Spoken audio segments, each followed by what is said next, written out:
respeito o decoro parlamentar. Eu peço Certo, que todos se contemplem. não sou assaltante de aposentado. Que é isso? Não sou assaltante de aposentado.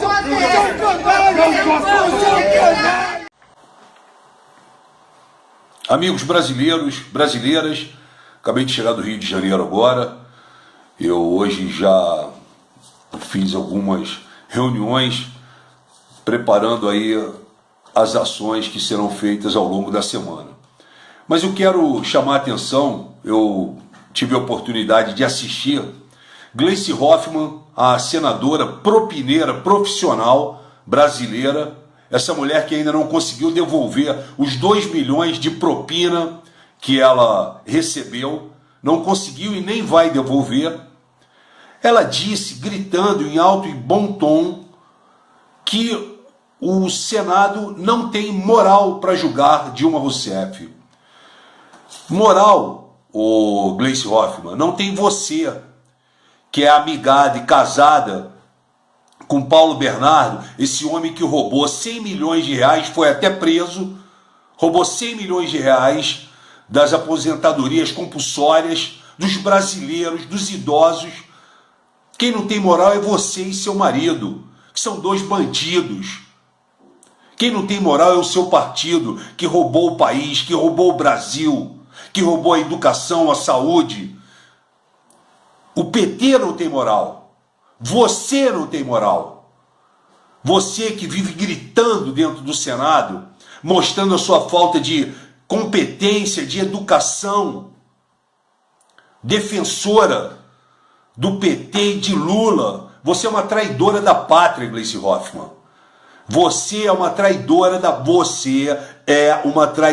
pátria. Quem não tem moral é você. Quem não tem moral é o seu partido, que roubou o país inteiro. É o partido do mensalão, do petrolão, da mentira, das usinas vendidas. Quem não tem moral é você, que compactua com Lula, que quis vender o Brasil para Venezuela, para Cuba, para Bolívia. Você não tem moral, Gleice Hoffmann. Você nem esse boneco do seu lado aí, esse Lindenberg, que é tão bandido quanto você, e Vanessa Graziotin junto, e Fátima Bezerra e Humberto Costa. Vocês não têm moral.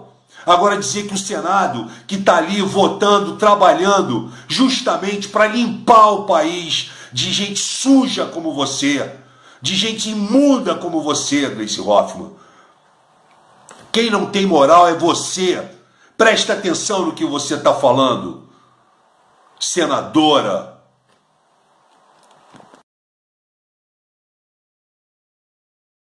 Redigi grande parte da peça. Eu conheci Dr. Júlio quando ele veio ser ouvido na comissão e eu participei como advogada na audiência. Foi ali que eu conheci Dr. Júlio. Nunca mais vi Dr. Júlio na vida. Então eu acho muito grave que o colega faça uma afirmação desta natureza, ferindo a honra da testemunha, ferindo a honra desta advogada, ferindo a honra do professor Miguel e principalmente do doutor Hélio Bicudo, que sequer sai da casa dele. Eu, quando preciso me reunir com ele, eu vou até ele. Então, eu gostaria de saber, objetivamente, data, local, horário e quem são esses denunciantes que estavam lá.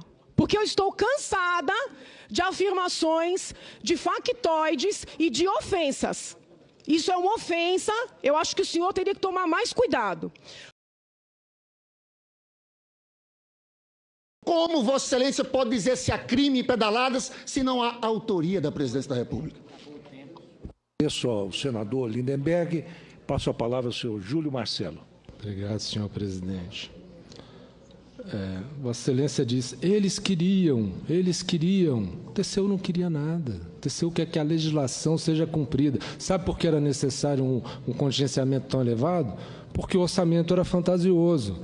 Sabe quem propôs o orçamento? O Poder Executivo. Quem aprovou foi o Congresso Nacional. Então, não é o TCU que tem essa responsabilidade. Vossa Excelência está querendo passar para o TCU uma responsabilidade que não cabe ao TCU como órgão de controle. Não é ele que define a meta. Vossa Excelência diz, o novo presidente estabeleceu a meta, não foi ele que estabeleceu, foi o Congresso Nacional. Ué, mas é isso, são cada órgão atuando dentro da sua competência. Muito humildemente, o que desmoraliza a meta é a meta ser estabelecida e não ser cumprida, não ser observada e disso não decorrer nenhuma consequência. Se há uma frustração de receita, o Congresso Nacional tem que rever a meta, mas é o Congresso Nacional que tem que rever a meta.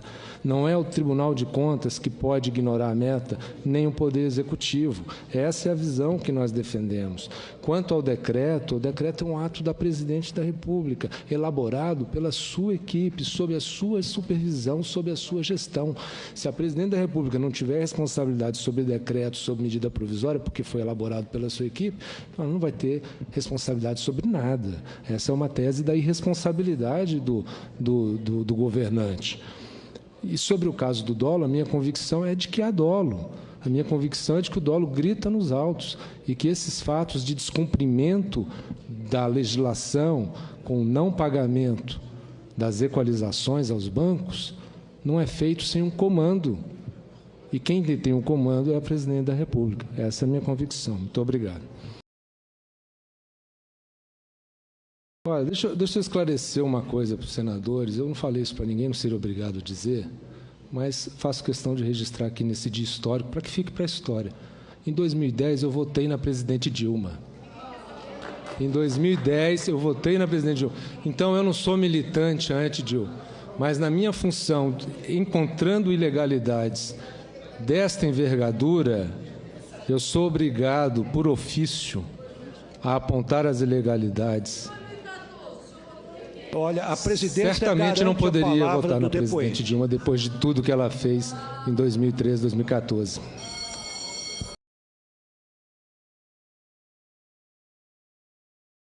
Vossa Excelência se equivoca quando deixa de atuar como causídico e passa a atuar como psicólogo, pretendendo buscar desejos profundos em mim. Não existe esse desejo profundo de condenação da Presidente da República. Existe uma responsabilidade funcional que eu procuro cumprir com a maior dignidade possível. No memorial que preparei aos ministros do Tribunal de Contas em 15 de junho, propondo algo bastante delicado, a rejeição das contas de um presidente da República, pelo menos visto como delicado até aquele momento, procurei mostrar que, mesmo com critério mais benevolente, que era esse que aceitava o excesso de arrecadação como uma fonte neutra, ainda assim havia decretos que infringiam a Constituição, que não atendiam, mesmo com a hipótese mais benevolente. O Tribunal de Contas, no entanto, por meio do exame dos seus técnicos e do pronunciamento dos seus ministros, adotou o critério menos benevolente. No seu artigo, no seu acórdão 2461, o Tribunal de Contas diz que o excesso de arrecadação não pode ser considerado fonte neutra. Então, na representação seguinte que proponho, acolho o critério adotado pelo Tribunal de Contas. Na manifestação que fiz na comissão, que não é, evidentemente, quando a gente atua perante o tribunal, a gente tem que saber qual é o entendimento do tribunal e fazer o pedido conforme a jurisprudência, o entendimento, enfim. Aqui na comissão eu disse, o entendimento adotado pelo tribunal é esse. Eu, pessoalmente, faço ainda uma análise ainda mais exigente. Considero, pessoalmente, que mesmo os critérios da anulação de despesa, mesmo esta mudança, deveria passar pelo crivo do Congresso Nacional, que é o senhor do orçamento, que é a autoridade mais legítima pela Constituição para fazer a alocação de recursos públicos. Então, a mudança de entendimentos é simplesmente essa. A minha mudança, a minha evolução de entendimento decorre do critério que o tribunal adotou, mais restritivo do que aquele que eu tinha proposto na minha petição. E me curvo, porque acho até que o tribunal foi muito bem, ele foi o entendimento que preserva mais a competência do Congresso e restringe mais a liberdade do Executivo em matéria orçamentária. A questão do orçamento, já no plano autorizativo, ter que ter uma compatibilidade com a meta, não é tese desenvolvida por ninguém, está na Lei de Responsabilidade Fiscal. Responsabilidade fiscal, a LDO, a LRF determina que a LDO vai ter um anexo de meta fiscal, que lá consta uma meta, que essa meta tem que ser demonstrada com memórias de cálculo e com projeções. Essas memórias de cálculo tem que ser justificada com o comportamento dos 2 anos anteriores e com projeções econômicas para os 2 anos seguintes. Veja a preocupação com o planejamento e com a coerência, porque essa meta não é uma obra de ficção, ela decorre da realidade, do comportamento da economia. E a LRF determina que, quando a lei orçamentária vai ser elaborada, essa lei orçamentária tem que estar adequada a esta meta. Então, não é tese nenhuma, não é tese. Evidente, a Constituição prevê créditos extraordinários, a Constituição prevê situações excepcionais, prevê, mas são excepcionais mesmo, não é regra. O que tem que funcionar como regra é a adequação da lei orçamentária à meta, é uma determinação da Lei de Responsabilidade Fiscal.